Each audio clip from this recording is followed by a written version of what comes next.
for our SACAN Gender and Climate Change workshop.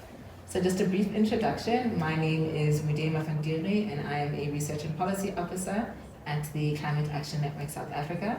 And SACAN is a network of CBOs and NGOs being coordinated towards climate action in the country. So today we'll have a workshop run by two people. So the first will be Louise Nadia, who works for the WWF South Africa. Hello everyone. All right. So we'll have Louise, and then we will later be joined by Lupumlo Ngutana from the IEJ, the Institute for Economic Justice. I'll hand over to you, Louise. Thank you. Thank you. So there's the program for the day, which you had received. And then on the next slide is the first activity. So, you know, we mostly speak about men and women when we talk about gender, but in fact, gender is much more dimensional than that. And so what's important to understand about the term gender is that it separates out these different aspects of gender. So on the screen there, you can see this gender person or genderbread person. So it says that, you know, your anatomical sex, which is your actual organs, is one thing. And even in terms of your anatomical sex, you can be all female or all male, but you can also be intersex, and you can be, you know, on that spectrum. And your sex assigned at birth could be, you know, that's when the doctor or the midwife tells your mum what sex you are. Sometimes people who are born intersex, you know, they're then forced to be assigned a male or female gender at birth, which is maybe not what they themselves would later choose in life. So, but that's your anatomical sex. Then there's your gender identity, which is how you think about yourself in terms of the sort of stereotypes of what it means to be a man and what it means to be a woman.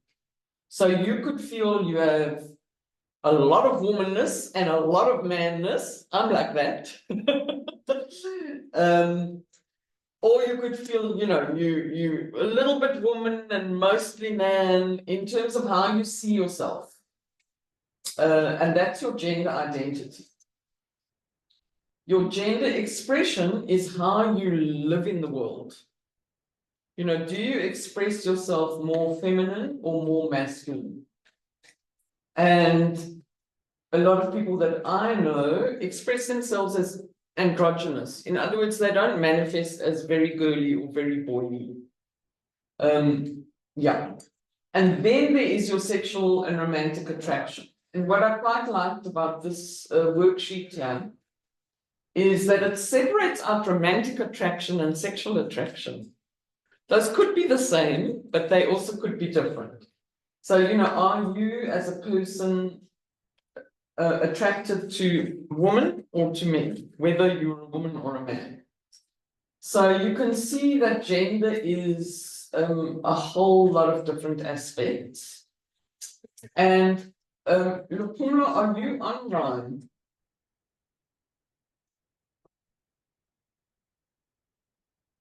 Okay, maybe she hasn't gotten on board yet, because I think in the South African context, it's really important to understand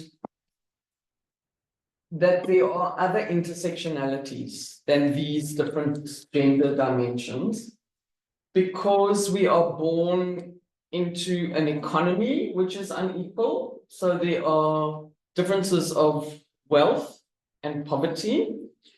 We are born into a society where, you know, racism still is very much manifesting. And because of historically apartheid capitalism, you know, your race also determined your economic position.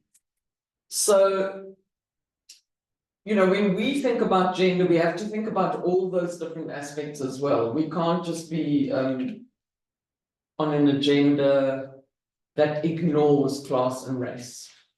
Okay, so the activity now is just to look quietly for yourself for 5 minutes. I'll watch the time. For each of those spectrums, for gender identity, for anatomical sex, for gender expression, and for your attraction, just think about each of those and put yourself, for your own self, on the spectrum, how you see yourself. Yeah, so just do that for 5 minutes. Okay, if we can all come back into the room.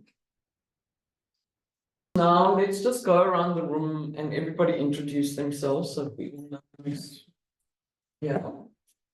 And maybe we can start in the Cape Town room.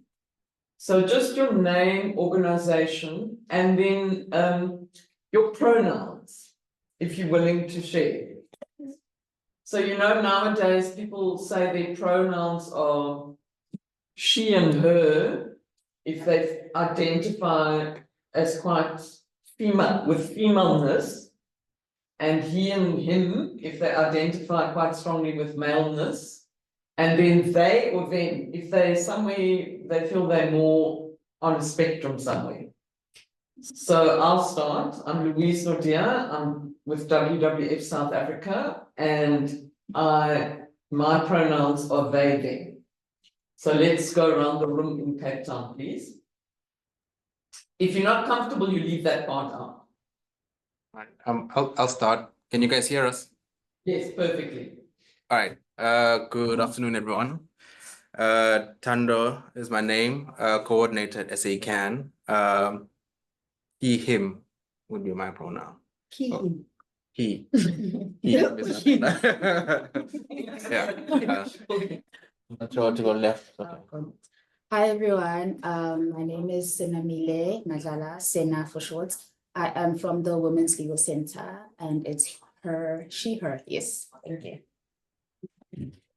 Hi, my name is Razan, previously with OSF and she, her, it, them.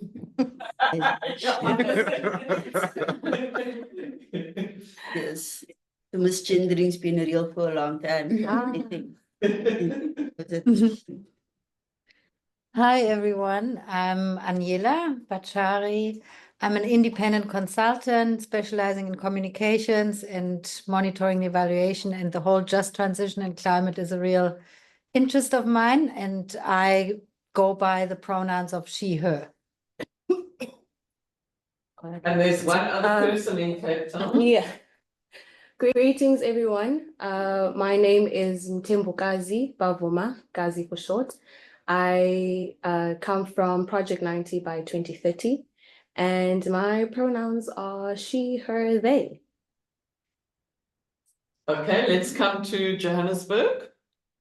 Start down the bottom of this table. Oh. Hi everyone, I'm Mary Joy from WWF South Africa, and my pronouns are she, her.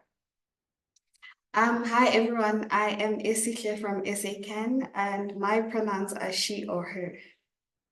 Hi everyone, I'm Tandile from SACAN and my pronouns are she, her. I'm Louise, I've done me.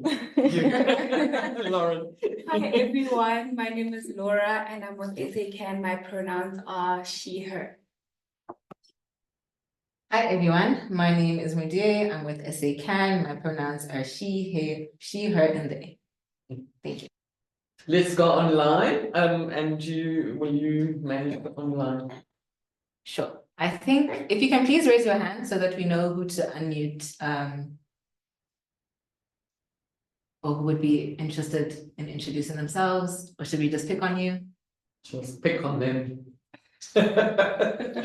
Okay, I'll pick on you, Bertha. Hi, I wanted to just enjoy myself. How are you all doing? I'm Bertha, and my pronoun is she and her. Thank you. Can we please have Alexandria next.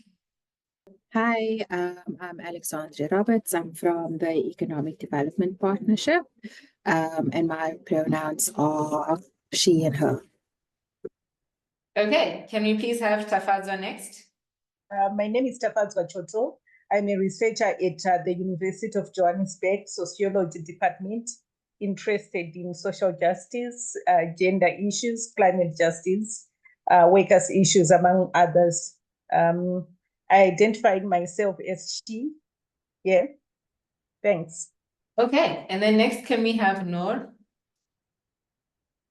Hi everyone, my name is Noor Ahmed. I'm not going to turn on my camera for bandwidth. My pronouns are she, her, and I'm not really representing an organization today, but I can say maybe I'm from Project Youth South Africa. Yeah. Lovely to have you with us. And Elena, can you please introduce yourself? Hi everyone, good afternoon. I'm Elena Mancebo. I'm a monitoring and evaluation consultant with Southern Hemisphere and also interested in the just transition. Pronouns would be she and her. Thank you. Okay, thank you very much. And then we have, I hope I'm not mispronouncing it. Is it Teban? Hi everyone, it's Tivan Naidu. I'm with the National Business Initiative.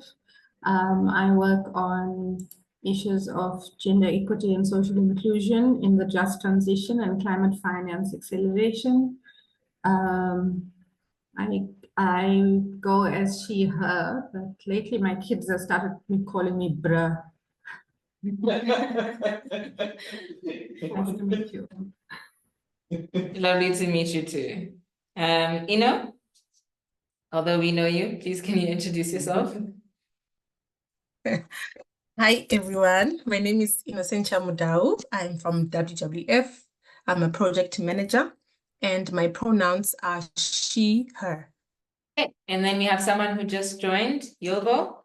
If you're able to speak, I've noticed you've been struggling with internet connection. May you please introduce yourself and your pronouns? Hello? Hello, yes, we can hear you. My name is SPD Chico. I'm come from Benin. Lovely to have you with us here. Thank you for joining us. Thank you. Yes. And I think that's about everyone, Louise. Great, thank you.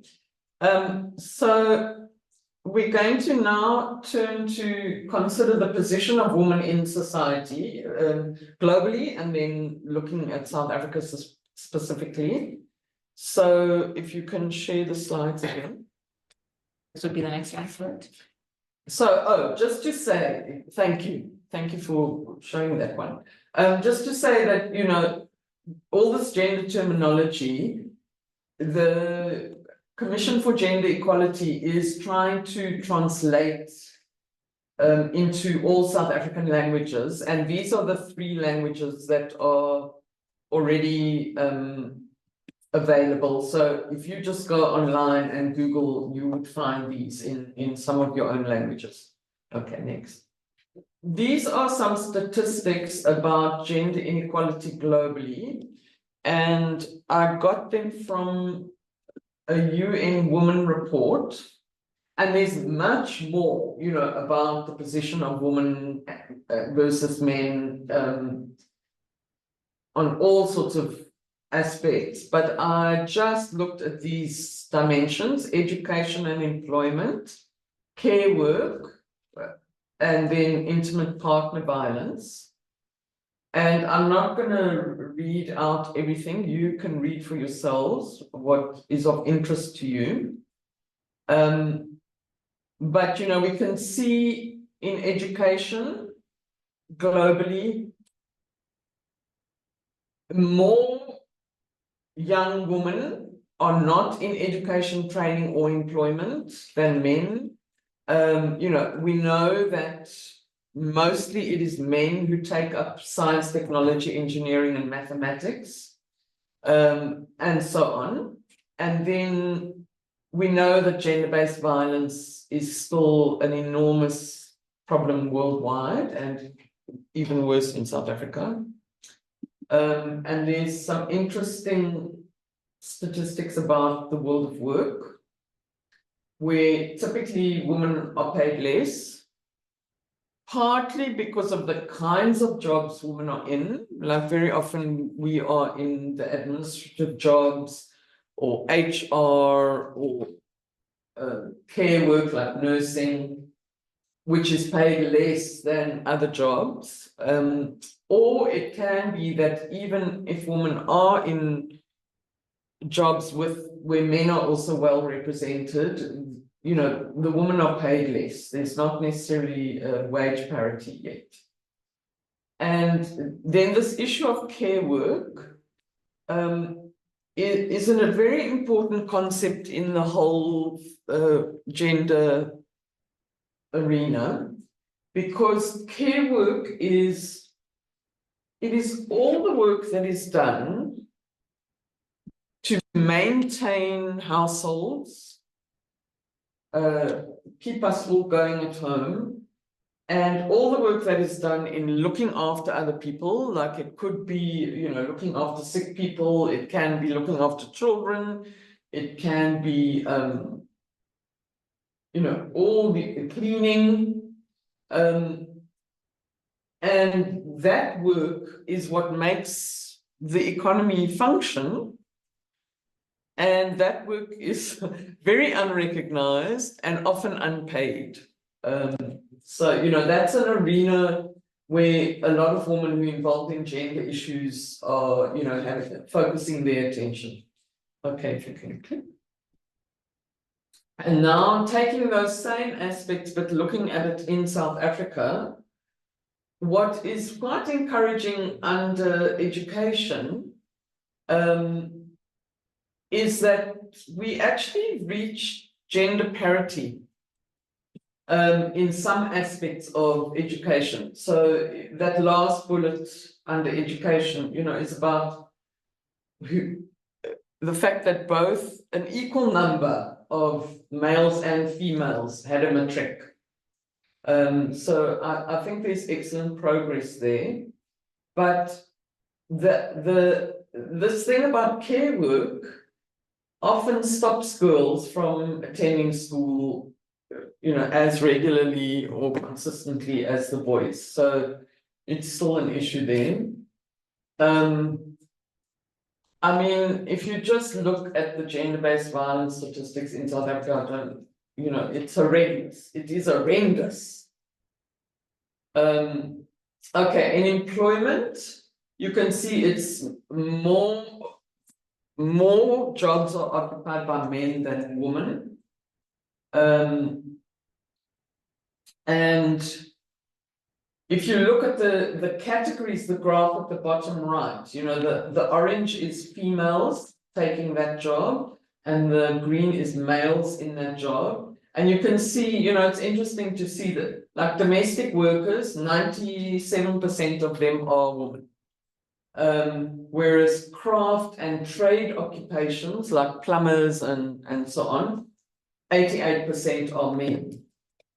So, you know, it's interesting to see the differences there. So part of the gender struggle, I guess, is to get men into occupations that are historically occupied by women, and women into, you know, vice versa as well. And you can see that the wage gap is bad. And then there's some statistics there about the care work.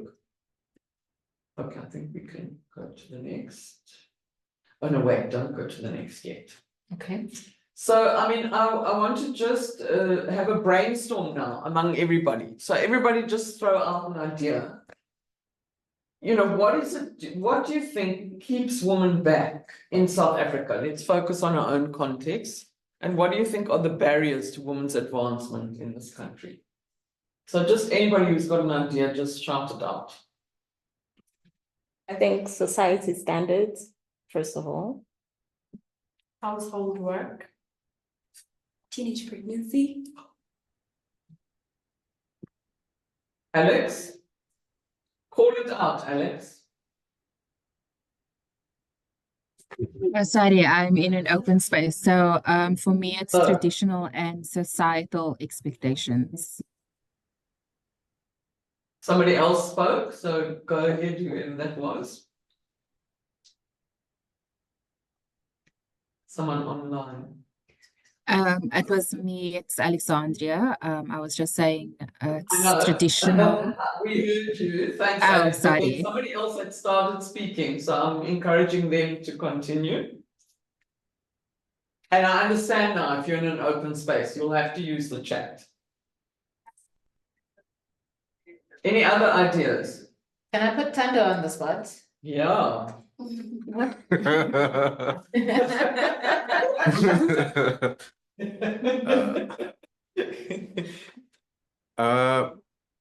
of the other things that might be a barrier. Yeah, what holds women back? Stereotypes. Yeah. Can I say childbearing? Yeah. Valid. There's an unequal there's this unequal pressure on women to basically bear the brunt of care work in South Africa, as well as there's very little access to information and education that tends to hold women back. Bertha's also adding in the chat. Thanks, Bertha. Has anybody said men? I would say men.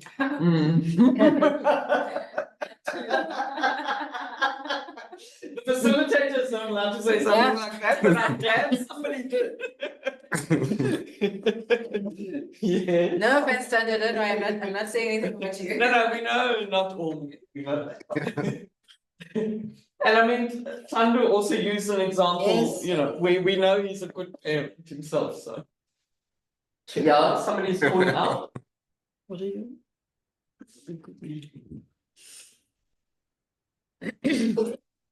Did somebody say religion? Oh. But religion. Another could be access to land distribution. Having been previously disadvantaged and basically the means that are available for women, it's having to go through the whole 9 yards and still having to keep your fingers crossed if you will get access to adequate land. Yeah. Land, and Alex is on added in the chat, education and finance. Yes, I think those are all factors. So maybe we can click and have a look at, so again, it's funny, it allows you and then it stops allowing you. Okay, 1 second. So we're going to have a look at what the Commission for Gender Equality says. And we can see whether our points, whether they cover. Oh, this is where you can go. You will all get the presentation, obviously. And this is where you can go and get a lot of nice stats essays, tracking gender statistics very well. So it's very useful to know about this. So the next one.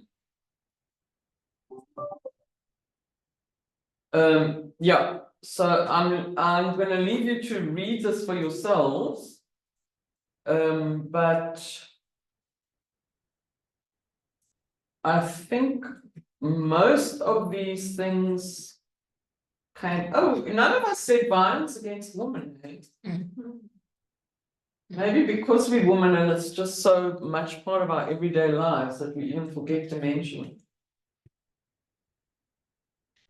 But I think it's very limiting to women. Women hold themselves back from doing certain things because they're worried about gender-based violence. But the economic empowerment, we said it, land, we said, care work, poverty. I mean, the fact that, you know, women are more poor than men in general, not all men and not all women, but in general, you know, that holds you back. You can't get to do wonderful things or enter fancy jobs or education. Service delivery is one we didn't think of. I suppose because women have so much responsibility for household things, you know, if there's inadequate housing, water, sanitation, electricity, etc., then that is going to hold women back. Is there anything And then patriarchy. I think patriarchy is what a lot of you were saying about social roles and expectations.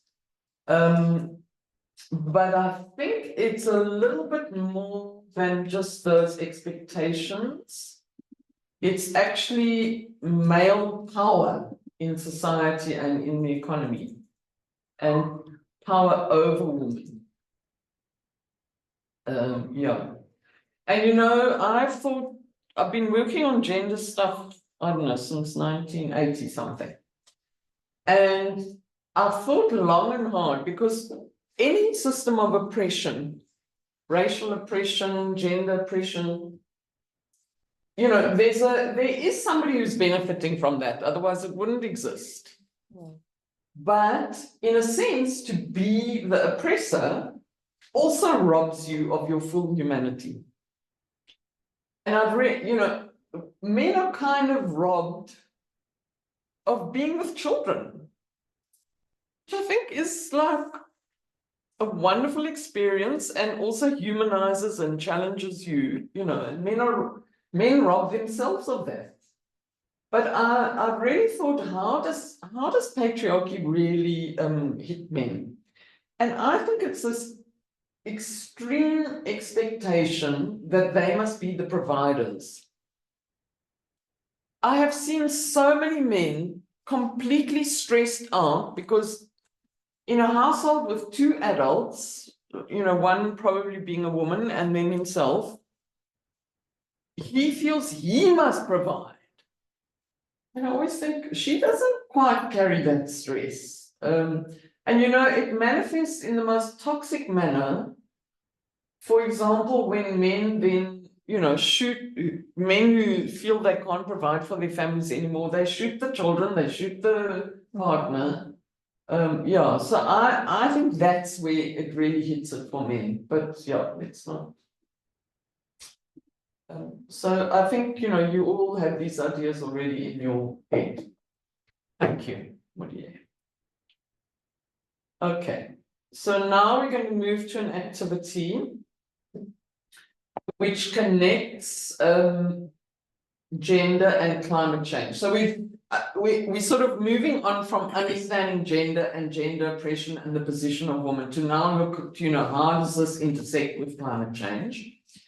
And in the room, in Cape Town, you, I think, have one little booklet, or maybe two, because I thought we were going to be 20 people here, so I brought most of the booklets here.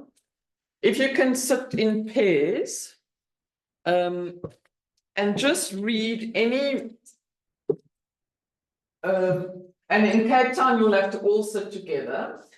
And then online, you were given the link to this booklet in the program, but if you could also, Monier, in case people don't have access to that right now, post it in the chat. Thank you. So online, you won't be able to work in pairs, so just do it for yourself. And just pick any one of those countries. So on that slide, it showed you, you know, there's stories from, I think, 5 or 6 countries, and I'll tell you the page numbers again. Bangladesh starts on page 4, and it's a comic book, so it's not a lot of in-depth reading. And it goes to page 7. So pages 4 to 7 is Bangladesh. Pages where are we now in the world? Oh, we're in South Africa. Pages 8 to 11 is South Africa. And actually, Cape Town, it's about you. So you might want to read that story from pages 8 to 11. Do you have this little booklet in the room? Okay, so you'll use the online. Okay. And then pages 12 to 15 is Bolivia.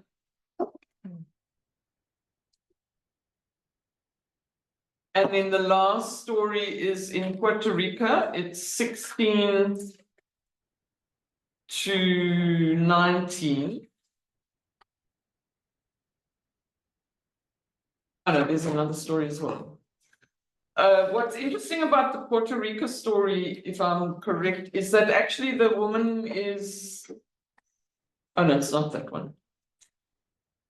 And then the last story is pages 20 to 23, which is Barbuda, which is a small island nation. And actually, I didn't even know about it until I read this booklet. Okay, so just pick one story and read it, and then we will be discussing a couple of questions. So you and I. Actually, we can all have our own. And then we can discuss in pairs. So basically, you know, it's a story about more grassroots women's experience, women and men's experience of climate change things. And, you know, it doesn't sort of bang a gender drum, but the gender aspects are there.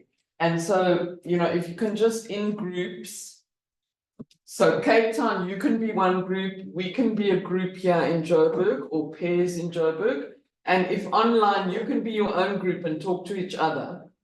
And just, you know, is there anything in that story that you yourself have experienced? And then are there any gender aspects that you saw in the story? So should we do it in pairs here? I think so. Yeah. Okay, so the question is, have you experienced something similar? Yeah. I just want to say for the people who just joined, we are doing an exercise. And so you just need to pick a story in the booklet that's been linked there to resonate with, and we'll be doing some Q&A based on those stories. Each story is about 2 to 3 pages long. Thank you.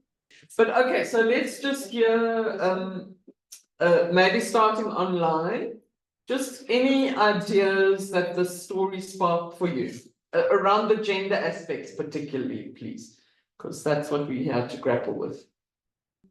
Sorry, we missed the question. Oh, sorry. Just from your discussion, you know, do you want to highlight any gender aspects that you found in the story? Oh, I think that actually we were having other conversations. However, I'm sure we can all pitch in. I think that's one of the things that we will pick up. You can see from the South Africa, the Cape Town story is definitely the thing we spoke about women being responsible for the care work stuff. So, you know, being more concerned about the fact that around the water issues, around the fact that there was a leak, and actually trying to follow the processes and the frustrations of engaging in that, whereas the male, the husband was more of a wasteful person.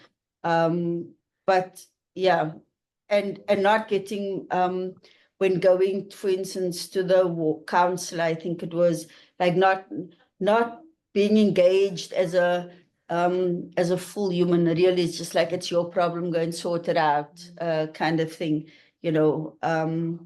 And yeah, and also the having to go from pillar to post to try and get things, to get information, to get things sorted, etc. So this is obviously also one of the issues that you can link to the issues of poverty, and to that kind of different level, how women suffer at different levels when it comes to, or are negatively impacted, let me say, at so many different levels, economically, socially, etc., and having to almost be the ones who have to take care or clean up the mess, which, as I guess when we talk about how climate impacts women, we will see that again. Yeah. Anyone else? I just think it's really interesting that there's a level of disconnect from the actors of the public service delivery from the people. Because as you mentioned, it's having to go through pillar to post and having this level of frustration where you're supposed to get this service delivery. So just noting that sometimes as a person just merely looking for assistance and support from the immediate or the direct link to getting that service being delivered can also be the person that is disadvantaging you, because that is a unique case that can be recorded for further instances that get reported, and therefore being able to work out some sort of strategy or solution to curb these challenges and curb these issues coming up on a more frequent basis. It's interesting that you're raising that, because just to give people a bit of information, we've been working as the commission on trying to address the fact that, you know, the Komati power station was shut down, and we then analyzed that we didn't believe it had been a just transition at all. You know, the community was left with no livelihoods, etc. And one of the major issues is the service delivery issue. And we actually are working quite hard now with the local government there to say, like, the basic justice people need is just decent service delivery. Yeah, which, as you say, you know, would make women's lives much easier if it was there. So yeah. Anybody online want to talk about things you spoke about or read for yourself in the story that you chose, the gender aspects? Okay, shall we come to Joburg? You want to go ahead? Well, sure. I think on the gender perspective, we noticed that people that are in high positions, like the council is a man, and the person fixing the pipes, as you spoke about, the jobs, women are not really into the plumbing, it's mostly men. So the person in South Africa fixing the leak is a guy. I think that also is the gender perspective. And what else did I see? I think that's what I noticed, yeah. Thank you. And from this pair? So from our side, we also use South Africa as a case study. Okay. Firstly, we noted the issue of corruption. There's a side where they talk about how they have used they used cheap materials to build these houses, to build their houses and everything, which is not sustainable. Yes, hence these linkages and everything that the ladies talking about.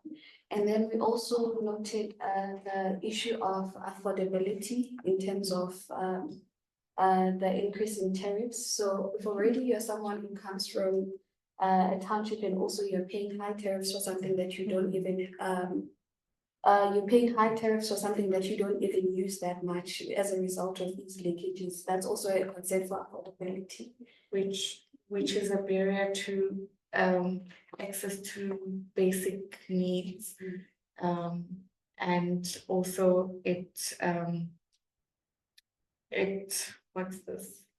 I lost the word, but it's against basic human rights. And also, I think that we thought maybe was like an oversight that could sort of highlight the whole issue of how this story relates to gender is women often experience periods. And if you're already struggling to have access to water, and as you can see, the men, they being asked to save basic like small water for plants and everything. How about what the water that the lady is going to use to clean themselves? So that's also another hygiene. Yes. So the sanitation issues, not just the water issues, yeah. You want to share from our? Go ahead. No, I can't. Yeah, I was about to say. You can share. Okay. What's this page now? Okay, so we picked up a few things from the case study. Number one was that in this specific scenario, the women are the breadwinners, both mother and daughter. The mother is the breadwinner for her daughter's kids. And on top of that, she is a person who is a street vendor, which means in order to make any sort of income, she has to go outside, sit down and hope for the best each and every day. No day is guaranteed that it will be a good and bad day. And in terms of bad weather, that automatically just puts her in a position where she might not be able to make income, because sitting in the rain, being outside when the weather is bad, no one's going to, pass by and buy anything. So bad weather does also contribute to her being able to make an income or not. On top of that, her daughter seems to have a stable job and that is highlighted by her being saying that she's going to send money for construction, as their house was, what did it? It slipped. It had a mudslide, It had like in a mudslide. flood. Yeah, so it had a mudslide. And then on top of that, there's also just pictures of her trying to hold her tears back, telling her kids that mama will come back. She's, just saving money. Everything's going to be fine. And this also just highlights that we often not necessarily ignore, but we don't give enough attention to the mental health side of things. That she has to constantly show up as her best self. She has to constantly show up as a person who has it all together, regardless of what's really happening in her life for the sake of her kids. And then the last point we also looked in, also slightly on the mental health side, is that her kids, both the boy and girl, are growing up in an environment where they see two women and there's no male figure who's doing anything productive or proactive in their lives.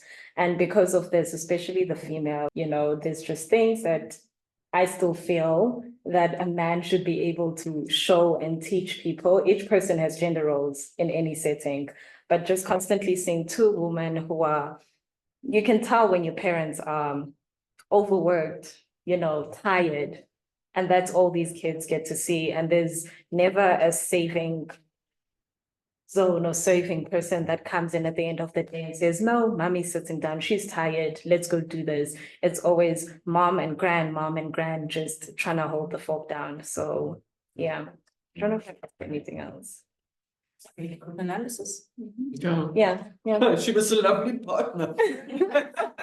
You've also made a very interesting point about men's mental health. That if men are always expected to be the ones to hold their emotions in and not express their emotions, then that also is not healthy for a human. And so I think with that, it's today's society, we tell men, be strong, men don't cry, all these things. I think long term, that does something to them. You see men being cold, you see men not wanting to be certain people. It's because of all these things that, and yes, high rates of male suicide. There we go. Yeah. Okay. And we'd also like to add a point to. Okay, can I ask you to go right after Sanders, because she's had her hand up.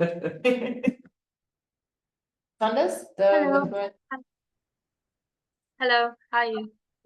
Yes.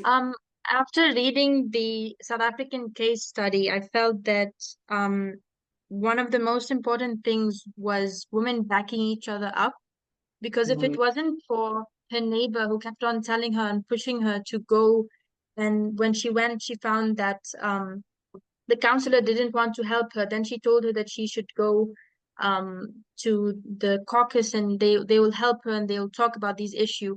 And what I liked the most was that there were both men and women there who were supporting her and they had the same issues. And that was very good to see. But however, her son or her husband, I'm not sure, because the comic, he doesn't look that old, but he wasn't supportive at all. He didn't go himself. He didn't try to fix anything. She was the one doing everything. And another thing was the idea of like the call center who just wanted to, get rid of the lady who was talking, even though it was a lady. So I think that it's very interesting to see that there are women who back each other up and there are women who let each other down. And that is something that I see very common in Joburg. And the idea of also race and class being intertwined with gender, because it's not just gender. Race and class did really play a huge role in the South African case study. Thank you for that. Lupumlo? Hi everyone. So I'm not sure which stories I read, but the first one, I think it was in Australia, and then the South African one, in Cape Town. So I think what I noted there was the knowledge that women have in terms of like when they engage with nature, especially like in these times. So when the woman speaks about the planting the seed on I don't know, they used like a container of some sort instead of like planting it on the soil, and then saying that it would die if they were to plant it there. And then there's also one whereby they're talking about a spec boom that is resistant to drought. So I think I noted that the fact that women are very knowledgeable in terms of like whether it's engaging with the environment, or whether it's in food production, which is mainly what they are headed for, right? And then also, I think another thing to take note of was the seeds that were mentioned to grow even during climate change crisis, the watermelon one that they spoke about. So I think it speaks about the innovation, or rather they call it the CSA, climate smart agriculture, that is creeping in as well. Yeah. So I was actually very amazed to see that, and also the seeds being easily accessible to them as well. Yeah, so I think those are my 2 points. Thank you for that, Lupumlo. It's very insightful. MJ, you had an addition to your points before? No, it's fine. Is it fine? Yeah. Okay. It was from another story. Is it from another story? Yeah. Okay. No, add from add, another 'cause story. I was about to ask Laura to continue adding about the case studies connection. Do you want to say it? We'll speak about the center of the blind. Sorry. We made reference to, we looked at the Bangladesh story, and we saw women fetching water, and we're talking about lucky experiences of how sometimes you know, if someone who grew up in the villages and you'd go to fetch water from the tips, and then you find boys there serving, harassing you, saying funny things to you. So those are some of the experiences. A lot can happen in cases like these because you find out that it's even far from home, so anything is very possible, especially to women. So yeah, we make.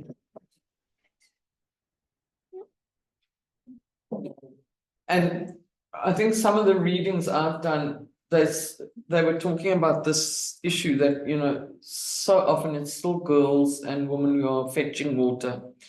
And now if climate change floods come, or drought comes, you know, the floods mean your local water sources might get terribly polluted with soil and dirt and whatever, and even sanitation, you know, if it destroys the pipes and so on.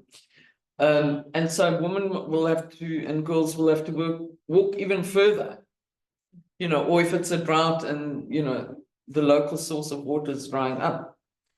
And so that means they're even more out of school or doing their homework, and even more exposed to gender-based violence because they're walking for longer distances. So I think it's highly relevant. Thanks. Okay, Alina? Thanks. Yes, I just wanted to raise 2 points. I really enjoyed the reading of the Bolivian little case study.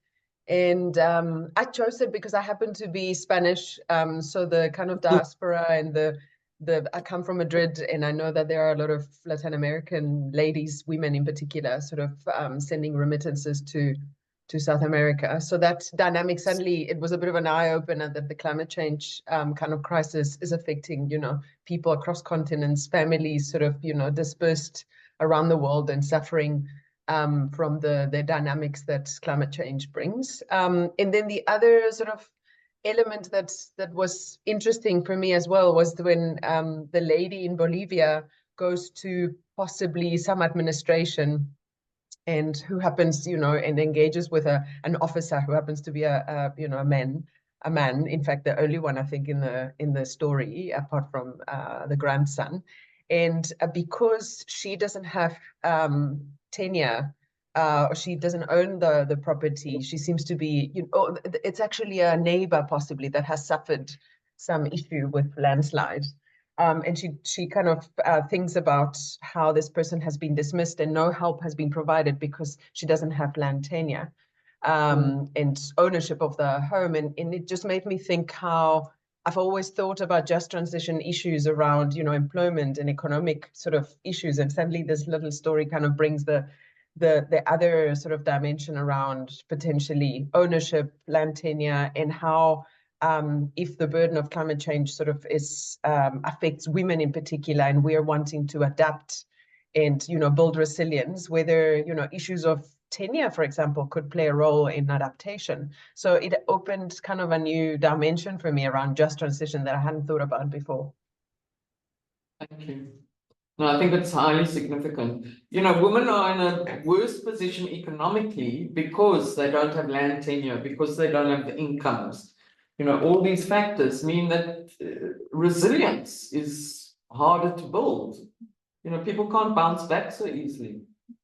But yeah, thanks for underlining that issue. Okay, anyone else? Oh, yes, Louise, I think in as much as I don't personally resonate with the South African story, I think I do have a case or scenario where I went to the Johannesburg Society for the Blind as a volunteer, and they spoke about being charged tariffs, business tariffs, instead of being charged NGO and PO tariffs for water and electricity. So with this story, I think it connects to that practical experience, and it goes to what Isihle said with the corruption, because why are they also being charged business tariffs instead of the, yeah. Yes. Yes. Okay.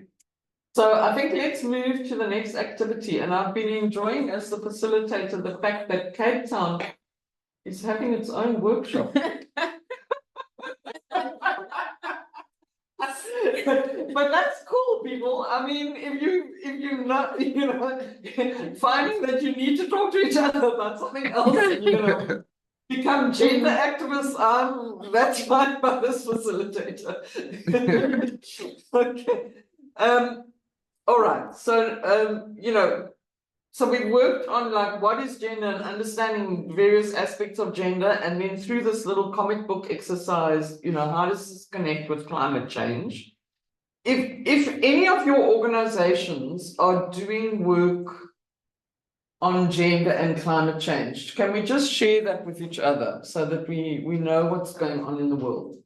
And then these are some things I'll tell you about if they don't come up.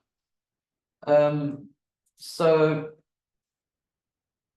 just going around, what are some of the other organizations? NBI, are you still on the call? Yes, I am. Do you want to talk to us a bit? Because I know that NBI has a good social transformation program. So, is there anything you guys are doing about gender and climate? A lot, actually.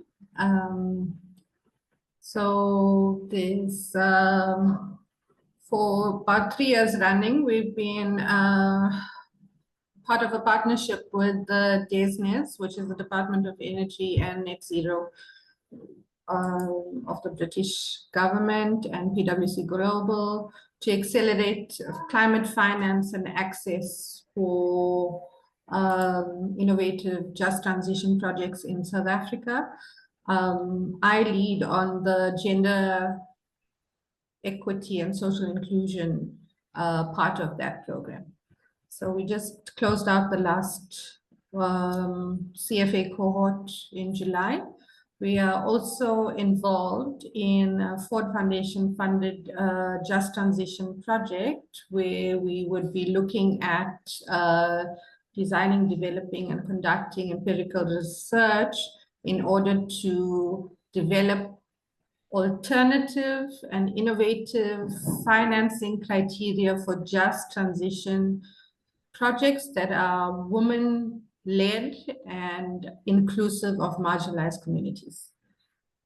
In a nutshell, that's. Thank you. So I think that's a very nice link for SACAN, because SACAN, you know, many of our members in SACAN are community-based organizations. So I know that it might not always be easy for NBI to, you know, link up with people. So this is a channel for you, actually, Tevin. Sure. So I'm sure Modier will ensure that that conversation goes forward. Cape Town, I mean, do you want to share with us what you were talking about? Because it's, I think there are people in that room who have gender projects.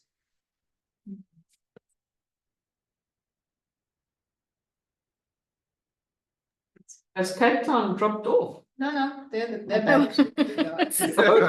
Oh, there. Hi everyone. I was just telling the room and they were asking me questions, so it's not just me who was feeling.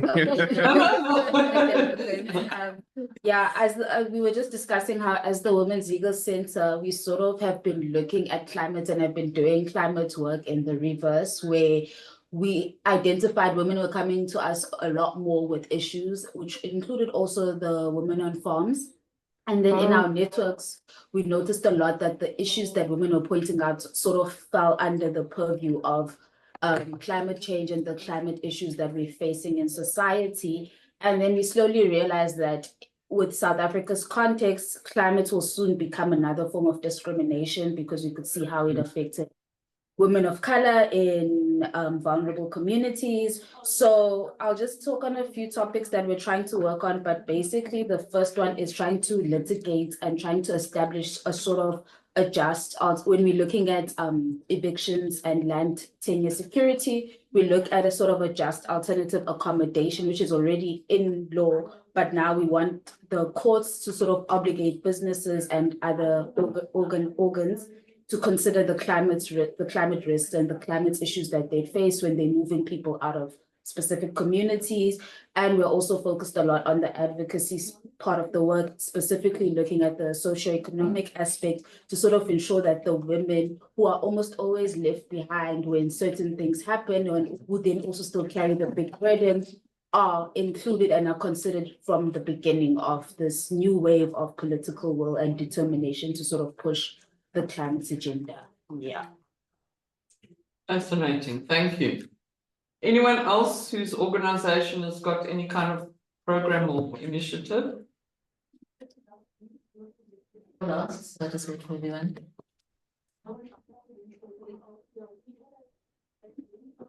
Sorry, Louise, just quickly, we've got one new member. That never got a chance to introduce. Please do so. Organization and your pronouns. Oh, okay.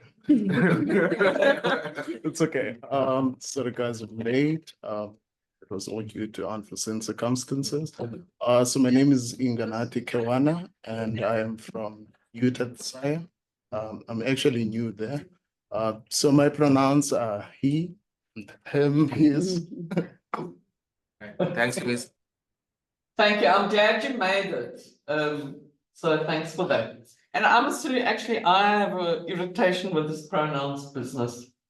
Because everybody is just they and them, for goodness sake. Why do we have to underline that I'm she or I'm he? Just be they, them.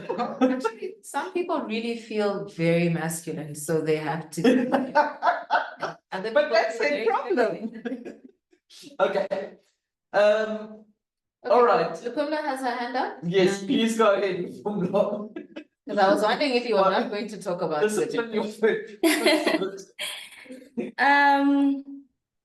Okay, so Institute for Economic Justice under the CAP project is currently working on a working paper that is looking at the relationship between climate change, food systems, and gender in the Southern African context, right? So this working paper will also be informing a toolkit that will help aid different targeted audiences to integrating a gender lens when it comes to food systems within the context of climate change. Yeah, I think that's the short brief. So it's still under work, but then you can expect it at least by next year. Yeah. Thanks, Pumlo. Anyone else from the organization? Come in, Modielu. Okay, all right. I'm actually just curious, is there a representative of Youth at SACAN speaking to add? It's not professional. So Is yeah.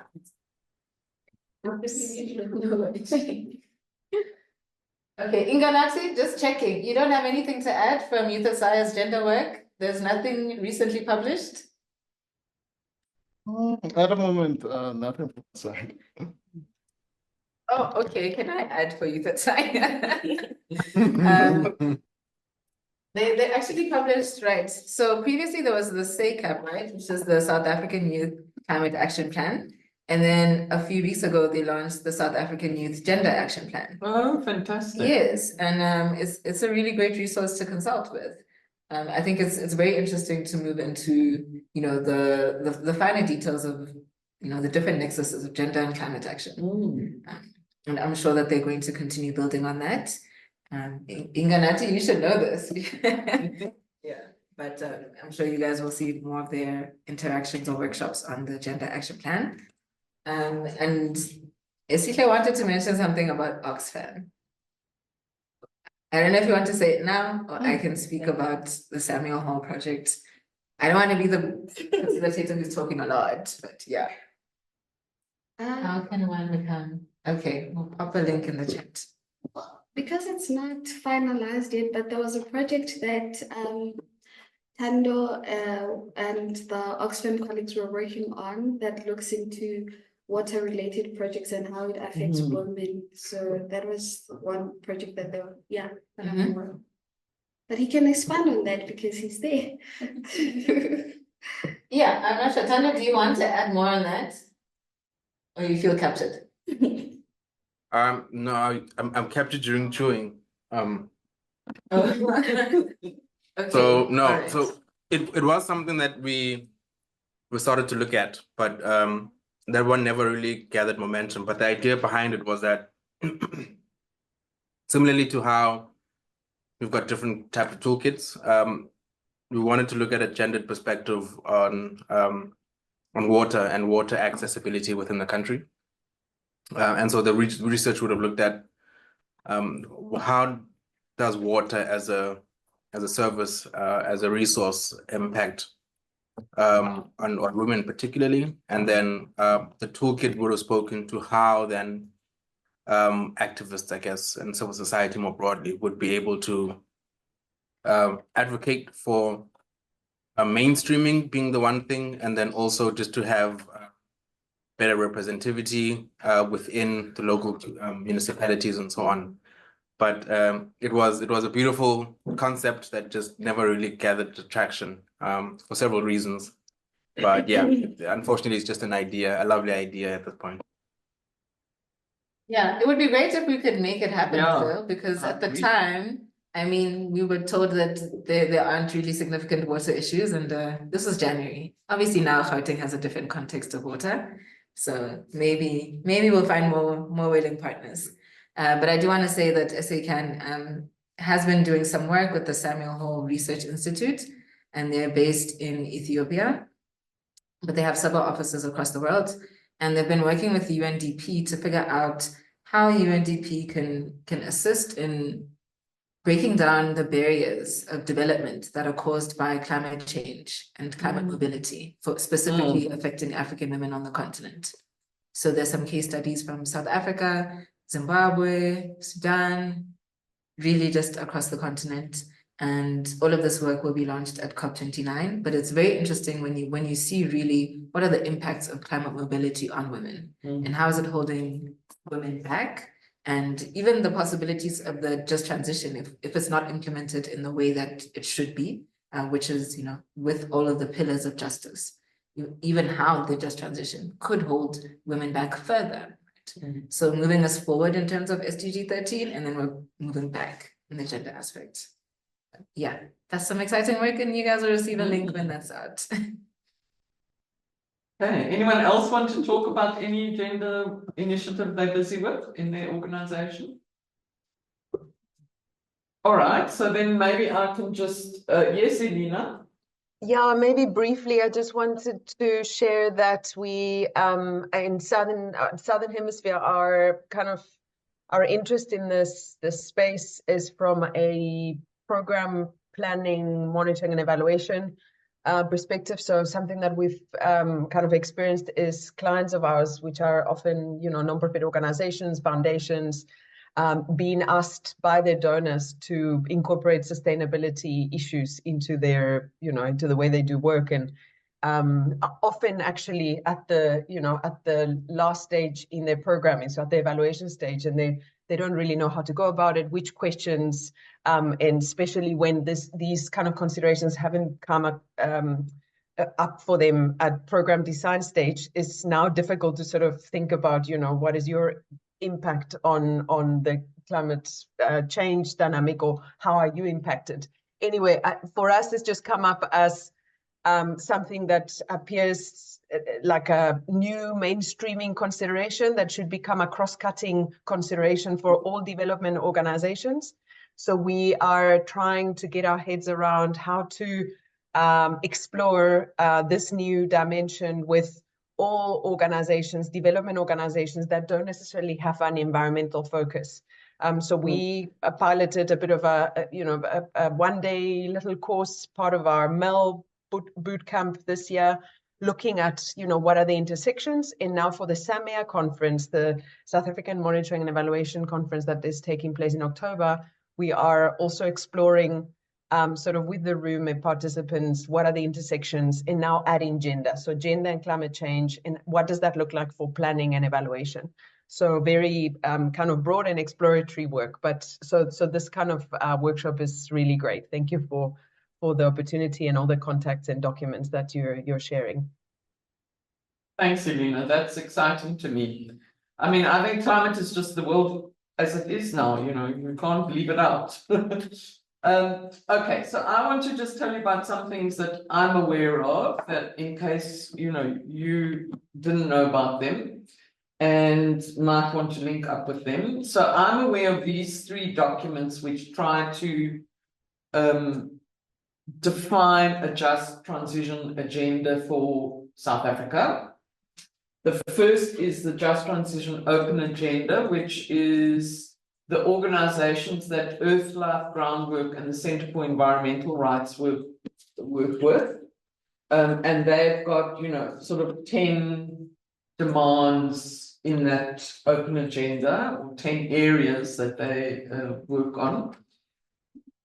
Then there's the Climate Justice Charter, which is a beautiful document, really, it's well worth looking at. And you can see at the link who all was involved in that. And then the Commission developed a Just Transition Framework. And this has been adopted by Cabinet in 2022. So in a sense, that is now the country's framework for what is a just transition. But what I did was I looked into what do each of these things say about gender. And I must tell you, and I'll start with the one that I was involved in, the Presidential Climate Commission framework. It is very weak on gender, which is, it makes mention that the risks and opportunities resulting from the transition must be distributed fairly, cognizance of gender, race, and class inequalities. And then, it talks about social inclusion, which could mean including women, and a quality life for all South Africans, which could include women. But it really is very weak on gender. And I mean, I take full responsibility for that myself, that it is so weak on gender. So and then, you can read for yourselves what the other 2 say about gender. Those are the only things they really say. So I think there's a wide open space for us as organizations interested in working on gender and climate change to define an agenda for, achieving gender justice in the transition. Okay. There's a hand. Yes, Kevin, while you click. Thanks for that. Yeah, I just wanted to touch on what you just said around the PCC and the just transition. I think the biggest gap there is that, especially in the implementation plan, is that there's a direct association or a very narrow association with the transition, mainly being about jobs. So in this transition, there's this emphasis on job creation. Yeah. And also it's very narrowly focused on energy in the Yeah. absence of other sectors like agriculture, circular economy, all of those kind of things, where women are more dominant in manufacturing, agriculture. So it's very, very narrowly defined, which then makes it a bit of a challenge when we start talking about gender, because then it's negligent of the fact that with jobs, even if we're promoting jobs for the green economy and for the transition or green skills, there's a high likelihood that men are more likely to be employed in those sectors. They are more mobile and able to move from province to province, whereas women are more, by virtue of their domestic responsibilities, are more situated locally and less likely to be able to move. Yeah, so those are some of the nuances, I guess, that are not considered in the PCC's document. Thanks, Kevin, for that insight and analysis. Okay, and then people should just be aware that COSATU, as the major trade union federation and also producer, have climate change policies, and actually they are quite strong on gender. So this is, where a lot of we could pick up quite a lot from those policies. And then just so that you know, we all know Gender CC. Earth Life Africa has a woman and energy program. There's Energia, and then the World Bank Group has initiated a project. It has a national component, and then it has a very local component in Emalahleni, in Mpumalanga, and it is trying to link organizations working on gender and businesses who have a kind of inclusion in job, a focus on including women in jobs, or they have a gender program or whatever, for the purpose of women's inclusion into these new emerging jobs. But it's a short-term project. One needs to see what comes out of it and try to build on that. So I forgot when I was talking about what are others saying and doing, that the Department of Forestry, Fisheries and the Environment is also developing a gender action plan, a national gender action plan, national climate and gender action plan. So I think that SAIA, it might be a very nice place for your action plan to land. And maybe you'll get uptake of some of your ideas into their action plan. And maybe even SACAN wants to coordinate an input into that thing. Okay, so now we are on to the session where we are looking at, how do we integrate gender justice into climate action? If you can show the next slide. So this is one framework for thinking about how do you integrate gender into, any kind of project or process, including those on gender, on climate change.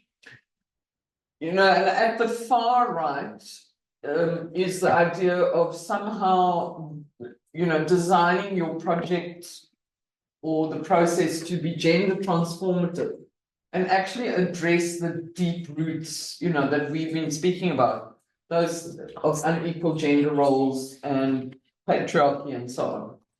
And then at the very left is you can be so bad in your project about thinking about gender that you can actually be gender destructive. You know, you can worsen the problem of gender inequality and women's position.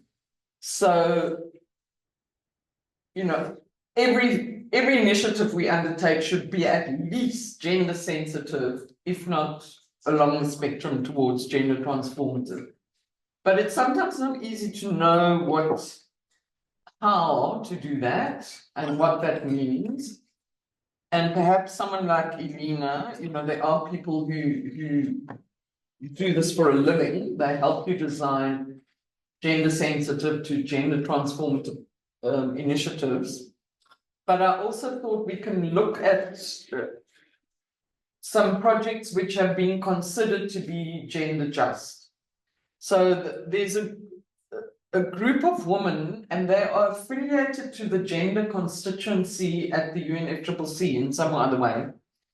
And they annually award projects, you know, that they believe are gender just. So you will find in the physical rooms,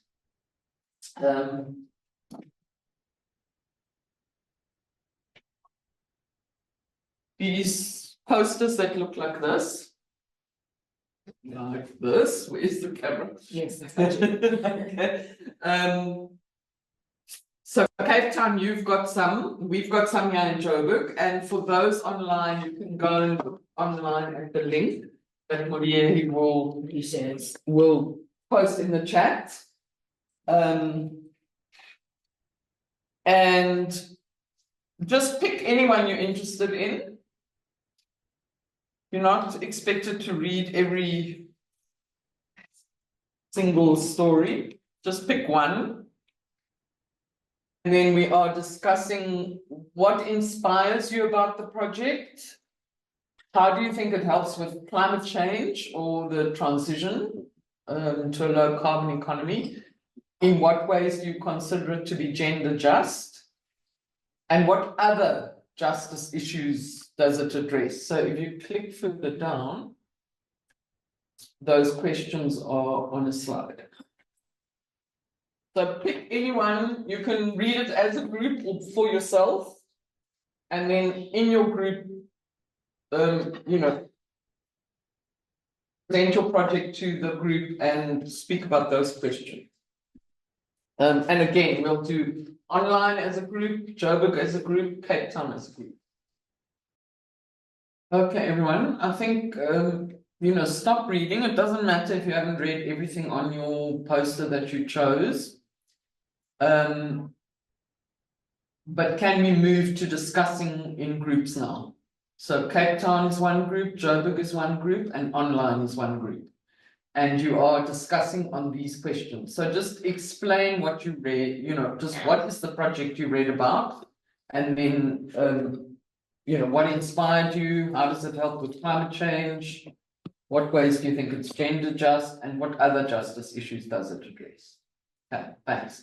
And we'll do that until 10 to 4. Or we can do it shorter if you get bored, but then you just tell me. Okay, thanks, Maria. Oh, I'm not sure why something's here. Hi, everyone. We are all back together again, I hope. Can we get an indication? Thumbs up from the Cape Town people, thumbs up from the people online. All right, all right. Okay, great, thanks. All right, so now we're into the second last session of the workshop, where we're going to look into, you know, what are the gender justice issues in the transition to, we're starting to, you know, I don't know if SACAN would take this workshop forward. That's what you'll discuss at the end of the day, but you know, we're starting to turn our heads now to what would we want to campaign on, what would we want to build programs on, and so on. And so I'm going to hand over to Lupumlo, who is going to facilitate, she's going to make the input and facilitate the session. So Lupumlo, I'm shutting up now. And in fact, you won't hear from me again because after Lupumlo Modieri will take over for the final session. Okay, thanks everyone. Modier's taking us there. I must say, I like this fuzzy look. I actually look quite good. Because it's not very sharp, this focus. Okay, so wait, it's the land agenda, and the just transition. Okay, cool. Okay, we will then begin. Good day, everyone. My name is Lupumlo Ngugana. I am the Climate Action to Accountability Project intern from the Institute of Economic Justice. And I will be presenting today the proposal for a gender justice agenda in the just transition. That was a bit wordy. Okay. So what this proposal basically entails is the intentional inclusion of gender equality in the just transition. So making sure that no one is left behind indeed, and that we include women and marginalized genders. And a big part of doing this is seeing and understanding the different positions, different genders, your men and women hold within our society. So we are then speaking to the gender inequalities that we would have discussed previously, that I think Luis was presenting on, if we can remember. So we talked about employment, right? The inequalities there and the gender wage gaps that were witnessed, right? Are we remembering those? I don't know. I wish I was so in the room right now. So if you are getting the content, just you can have a thumbs up now and then. If you're remembering, if you need more clarity, you can use which emoji? Raise a hand, perhaps. Yeah. Okay, because I would want us all to follow throughout for everything to make sense. Okay, so we talked about those inequalities, right? Highlighting employment. We talked about the care work, the roles and the responsibilities that meant that women were carrying out more of the care work than men.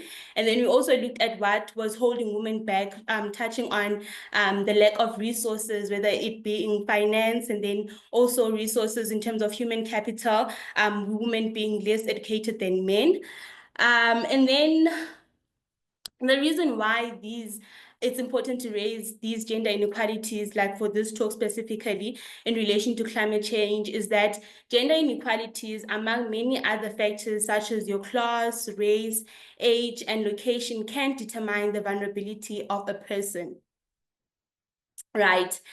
And for the sake of today's presentation, we'll just focus on the gender inequalities and how these determine different vulnerabilities for people within the context of climate change. So when we're talking about vulnerabilities, we're basically talking, okay, so it's not here, but then it's in relation to what is already if you look at your left, when we're talking about sensitivity, being exposed, and so on. So vulnerability is mainly defined by 3 components. So we're looking at the exposure, 1. So that is the likelihood or risk of being exposed to climate change effects such as droughts, such as droughts and your floods. So if you were residing in KZN when the floods were experienced, you would be considered then highly vulnerable, being exposed to the climate change event, right? And then the second one is adaptive capacity. So this one is looking at the ability to adapt and be resilient to climate change impacts. And this is then determined by what you have, and the resources one has basically. So you can also reflect back on like the inequalities that we were talking about in terms of like women having less access to resources. So you can already see that they would be more vulnerable because they don't have as much access as men to financial resources that they can use to adapt during a climate change crisis. Say, for instance, your house was washed away and you need to migrate somewhere else. They don't have those financial means. And then you'll even find that most of the time they have to relocate to informal settlements. Then you can, I hope you are getting the picture, right? So the importance of people having resources, especially in relation to climate change events. And then the third one is sensitivity. So this one refers to individuals' responsiveness to climate change impacts. Okay. So climate change impact. So this is determined mostly by what people's livelihoods are dependent on. So, for example, individuals that are dependent on whose livelihoods are dependent on climate-sensitive sectors, such as agriculture, would have high sensitivity and therefore be more vulnerable to climate change. Does that make sense?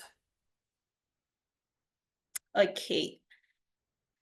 So basically from this slide, what I want us to do is the main point that we should be grasping from this slide is that because men and women hold different positions in society, they have different resources, they have different education, they have different access to finances, they have different income, right? So therefore, when climate change crisis does occur, they cannot be impacted the same. Some are more vulnerable than others based on what they have or rather lack of, which then determines their vulnerability to climate change. So remember, it's not just gender, but other impacts. But then because of this, the focus of our presentation today, we'll just be looking at the gender inequalities. Right. Okay, so please move to the other slide. Sorry, the other slide. Okay, yes, this one. Okay, so moving forward then, still on the topic of agenda, justice agenda in a just transition. So we want to assess then what a gender justice agenda in a just transition would look like, or rather what it should or would consider, right? So the next 3 slides will be speaking mainly on that, and then also looking at the main issues that should be of focus. So starting us off is looking at food, water, energy, and health. So basically, due to women's role and responsibility that are mainly shaped by gender norms, so them being tasked with all those tasks of cooking, childcare, food processing, collection of fuel, wood, and also water, and basically being at the forefront of ensuring food security for themselves and the households. They are the ones that are most likely more affected by climate change, due to the fact that climate change has a great impact on food and household. So with the price of food increasing due to food scarcity, women are said to feel these impacts the most, especially with the low wages, and the increase then in food prices reduce their purchasing power. And because women mostly engage in the informal sector as well, where income is inconsistent, hence threatening their ability to ensure food security. And actually, as a result, Southern African research does show that women do actually, in some instances, resort to temporary fixes such as not eating, so that their children can eat. And in addition to this, they would then also go out to seek other income generating channels, such as taking up more work.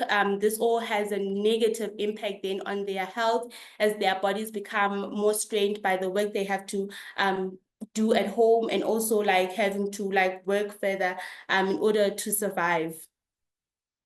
And then another point then to include is that further women's tasks, such as collecting water, is intensified by climate change impacts, because for instance, when nearby water sources and boreholes dry up during droughts, due to climate change, of course, women are forced to trek longer distances to find drinking water. And during stats on in Mozambique showed that during 2016, the drought that occurred there, rural women were typically spending 2 hours a day collecting water. Who previously spent 2 hours a day collecting water were now then forced to spend up to 6 hours on this task due to climate change and the drought that impacted the area. So this also adds to the health impacts that women experience as they have to travel far and be exposed even to like high temperatures of heat waves and so on, right? So I think also just to add on what's on the slide, agenda just agenda in just transition has to then recognize these differing vulnerabilities and highlight state presence to ensure adequate infrastructure. I think this was also very much highlighted by the stories that we looked through, also noting the importance of infrastructure and how people living in different locations, whether it was in a white area, had better infrastructure or even access to water and basic things, while others have to like travel to rivers to collect these things. So all of this reduces women's So all of this then also increase women's vulnerability to the impacts of climate change and also increases their time burdens as well. And I think one effort that has been done by the South African study whereby 5 aspects are considered when integrating gender into energy policies, considering availability, affordability, accessibility, and sustainability, and also security. So it takes into account, I think affordability part actually takes into account mainly the inequalities, especially when it comes to people's income as well between men and women, just to give an oversight on that. And then can you please go to the next slide? Oh, okay. Okay, so gender equity in emerging jobs and livelihood. So this is also a very important focus area because the jobs actually people engage in does shape whether they have a sustainable livelihood. And if the just transition, as it claims, seeks to secure people's livelihoods, then addressing unequal labor relations that result in unsustainable livelihoods should be a very prominent area of focus. And this is because noting the nature of work women often engage in, both in the informal sector and formal sector, is often in peripheral sectors, such as agriculture, and they mostly have to succumb to low wages. This is more evident actually in the feminization of agriculture, in the agricultural sector, where women constitute of about more than 40% of the labor force in the sector globally, and this percentage rises to 75% in other sub-Saharan African countries. So the transition from a low carbon emitting economy to a green economy is and will create significant changes in labor relations. This includes the creation of new jobs, new industries that can offer opportunities to create greater gender equality in skills and employment that will allow people to have sustainable livelihoods and more so to see a shift from the focus of women in peripheral sectors such as agriculture and them having decent works to shape a sustainable livelihood for themselves. And then the next slide, please. Household and care work. So now we'll be looking at this.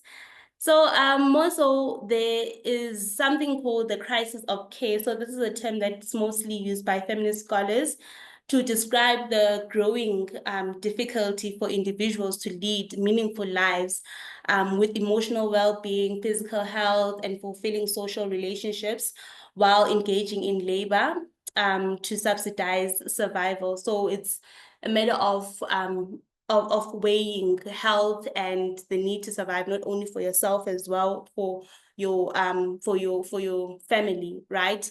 So this crisis of care affects women differently across racial, class, and geographical boundaries, and will be exacerbated in the Southern African context by climate change. So I think this I already spoke on when I was talking into water, all those necessities that were needed, and how women are highly burdened in that area. So getting back to a gender justice agenda in a just transition, a second series paper called South African Care Policy calls for the development of a national care policy that goes beyond merely recognizing care work. It argues for a comprehensive approach that actively supports and values caregiving through meaningful policy reform. So by proposing a more inclusive and compassionate society where care is central to social and economic development, offering a blueprint for elevating the essential work of caregivers and fostering a more equitable South African society. So this paper brings to light the role of government as well in terms of addressing the care crisis, so that it's not just like a burden of women or just something that is not recognized, because it has social and economic value to the economy and many other attributes as well through reproduction, right? So through the social, so we're looking, it brings to light the role of government in addressing care crisis. So by looking at the social welfare system, so significantly the roles of social security, welfare services, and grants that support caregiving, and also it discusses the unintended consequences these grants have on care relationships. And a significant focus as well that is placed on the care workforce, highlighting the systematic challenges and policy failures that have placed an overwhelming burden on women and older persons. And additionally, a group of organizations campaign to rebuild the social organization of care work. So that's mentioned there, the Global Union, including the Global Union, Federation Public Services International, to rebuild the social organization of care work through 5 Rs. So that's recognizing the social and economic value of care work, whether it's paid or not, and also rewarding and remunerating care work, also reducing the burden of unpaid care work on women, redistributing care work within households, reclaiming the public nature of care services. So I think the most pressing thing is also just getting care work to be recognized like as a social and economic, having social and economic value, right, to the ins and outs of the economy by the government more so, and everyone else as well. So that, okay, so I'll explain that on my other slide. Okay, can you please go to the other slide? So what have we discussed so far, like within this session, like this presentation per se? So we've looked at how the different positions that men and women hold within society, then result in them experiencing different vulnerabilities to climate change, right? So that was the first take. And then we also looked at the need to see government presence, especially when it comes to things such as water provision, also taking into account the different vulnerabilities women face and being at the forefront of ensuring that there's food and engaging more so with natural resources of water, energy, and also, what is the last one? Okay, land as well. It's also actually a thing because women mostly engage in agricultural activities, right? And then we also looked at the employment opportunities that come with a just transition, and then hoping that it will reset everything to ensure that women are not engaging, or rather the nature of work that they're engaging in is not in periphery sectors or where they are earning low wages, but rather this offers an opportunity for skills to be given and for them to enter sectors that offer decent livelihoods, decent work, so that they can have sustainable livelihoods that are not as sensitive to climate change, right? And then just now, we then also looked at the need to actually recognize the care work that women do, as it adds social and as it has social and economic value, right? And that in doing so, there is room for government to play a role, and for government to play a role through policy, whether it's offering support to women's burdens to be lessened and reduced. Now, the main thing then that I will be closing off with then is that in answering all these questions, whether of trying to ensure that women are less vulnerable to climate change, we should be clear that it has to do with addressing gender inequalities and ensuring that ensuring that there are less sensitivities and that people are able to, that people have more adaptive capacity. And in addressing these gender inequalities require understanding the underlying structures that shape and enable gender inequalities so that we can directly then address those. And then some of these include gender norms, policies, and underlying structures, right? And in terms of speaking of a way forward, policies, looking at policies that are not gender blind, but rather mainstreaming gender in policies to address inequalities so that we can reduce the high women's vulnerability to climate change. And what do we mean then by gender mainstreaming? We mean that policy making that takes into account both women and men's interests and concerns, understanding that men and women as well do not experience climate change the same. Climate change impacts the same. Therefore, we should not have like a blanket kind of approach to these problems, but be able to dissect and understand that the vulnerabilities are different. The problem is different for both men and women. Therefore, the solutions should also seek to address those adequately, right? And then last but not least, I think the main thing, it was also raised, I think, during the discussions, the talk about the need for inclusion of women in decision-making platforms, especially in leadership. So I think it also goes without saying that when we're having policy making, especially in the context of climate change and addressing these vulnerabilities, women should be included in these settings, and that to ensure that the policies, or rather the decisions that are made, take into account their vulnerabilities, their side of the story, and that they align with the interests of everyone basically, and not just be included at the implementation stage and only to find out that these policies or other solutions are not for them at the end of the day. Yeah, so I am also the facilitator. That will be all for the presentation. Thank you so much. We'll now move on to a discussion from the floor. So we'll also have any hands up. I can't see on the people in the boardrooms. So Eloise and someone from the Cape Town boardroom, you will let me know if there's anyone that has any input or any addition, subtraction, questions, places of where they did not understand that need clarity.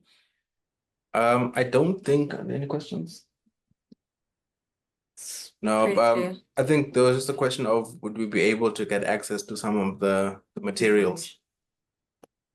I can share the material, the South African care policy. So that's basically looking at the South African welfare policy and the care work that's like the care work that's happening within South Africa. Yes, I can share that. Okay, thanks. But yeah, no questions here in the Cape Town boardroom. Okay, we have a question here in the Joburg boardroom.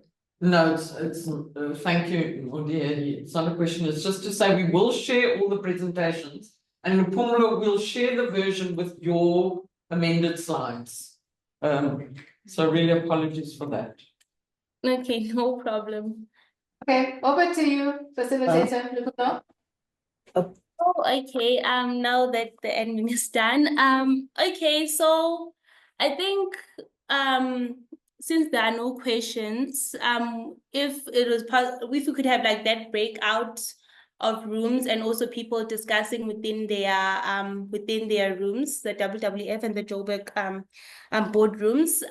What areas of focus? So I've already mentioned the ones that I thought would be that should be main focus when we're talking about a gender justice agenda in the just transition. So from the floor, from you personally, what do you think are the main focuses that we should be looking at outside of what I've already mentioned, if there are any?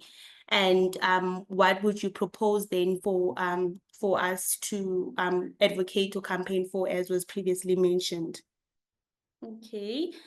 So can we just have the people from the Johannesburg floor, even if it's just like one person or two, that can speak on what was discussed in the room, just a brief or umbrella kind of presentation. And then we'll move on to the WWF boardroom.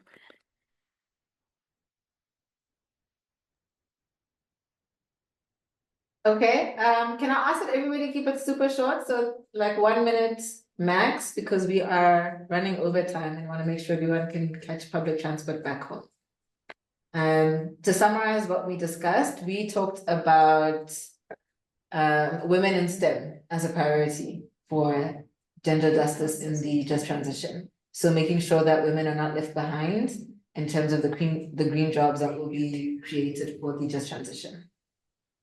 Okay. We also discussed AI, possible inclusion of women in that. So like the intersection of AI and climate change also requires some coding skills, getting more women involved in that as well.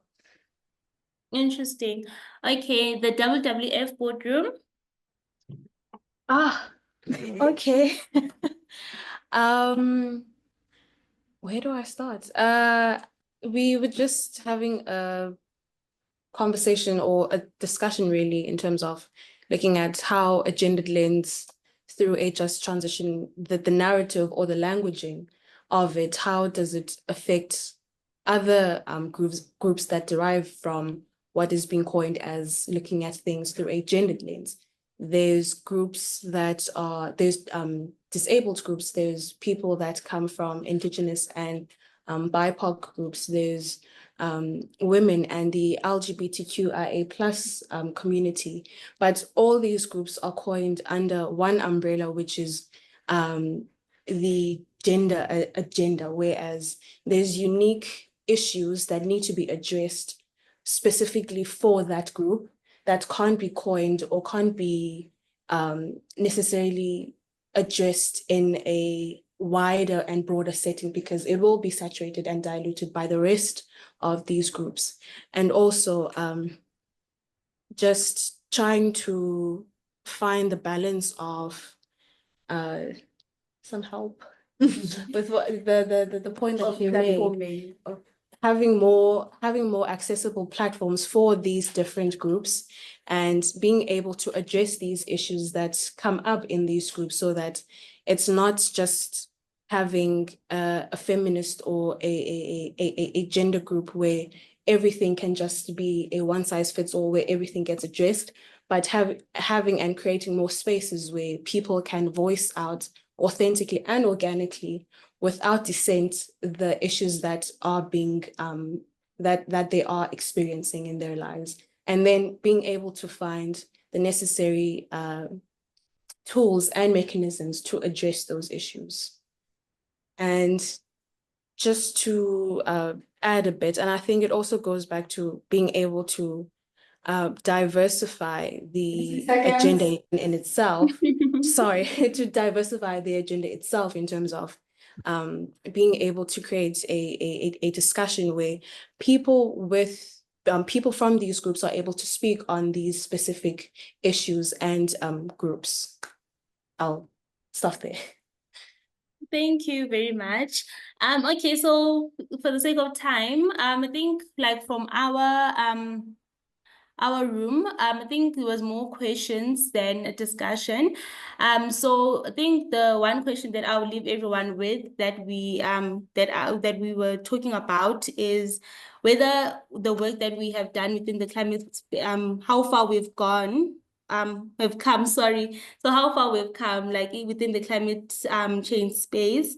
And if there is still a lot that lies ahead, which is I answered was a yes, but then I'll leave you guys also to answer that. And if there is still a lot to do, how do we engage and take part in climate action as well as young people?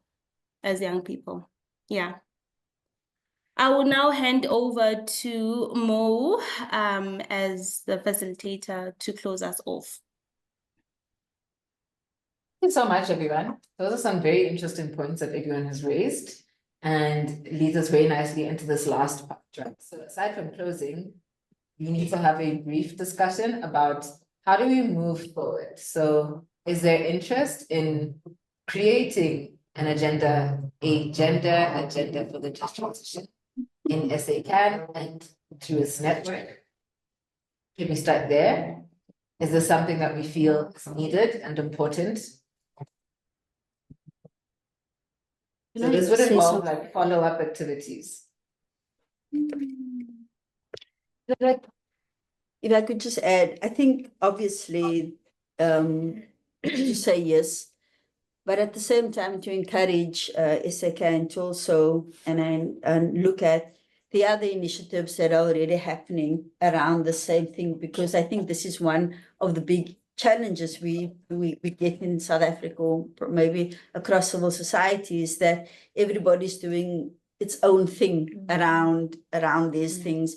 And perhaps it would be good also to look at what else is happening and how to kind of, instead of different alliances working on its own agenda, is to begin for these alliances to begin to strengthen each other's work so that the voice that comes through is much stronger also, and that these alliances may have different focus areas, but there's an underlying issue that is, or the underlying approach or whatever is, is a shared one. And so it can strengthen that work instead, because our conversation here started off with, so when we leave the room today, what do we understand is a gender just transition? And I think that there is more to be done, but there's also already so much around this that has been done. I know TIPS wrote a paper like 2, 3, whatever years ago, and then there's all these other things that are happening. So it would be good to continue, yes, but also look at how to work in partnership with other organizations, because you also then have the feminist approach to all of this and the feminist understanding of a gender, of a just transition and of its impacts on climate justice, etc. Yeah. Okay, thank you so much for that. I think that was a great summary and a great way for us to start our work. I just want to apologize for the little bit of chaos you guys may have seen, because well, our system was about to shut down, so we had about 30 seconds. So sorry about all of the movement that you saw. But now, are we all in agreement then that this is something we would like to collectively work on? And so the people who are participating virtually and in person can be contacted after this event? Yes? Yes. Okay. Online? Yes? Okay.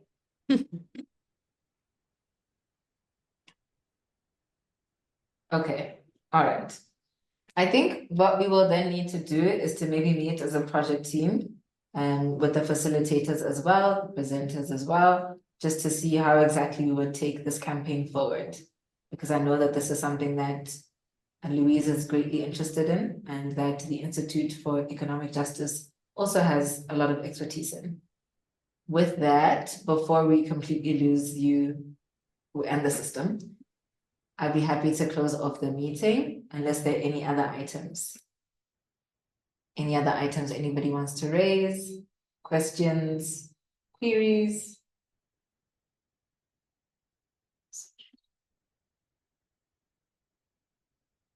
Cape Town Boardroom, you can unmute yourselves. Yeah.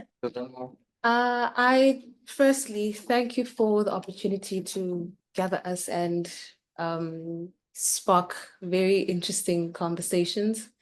I think one thing that kind of stood out, or one thing I would like to put on the table, is if we have more conversations about the different groups or different challenges that are being faced across different groups that are under a gendered lens.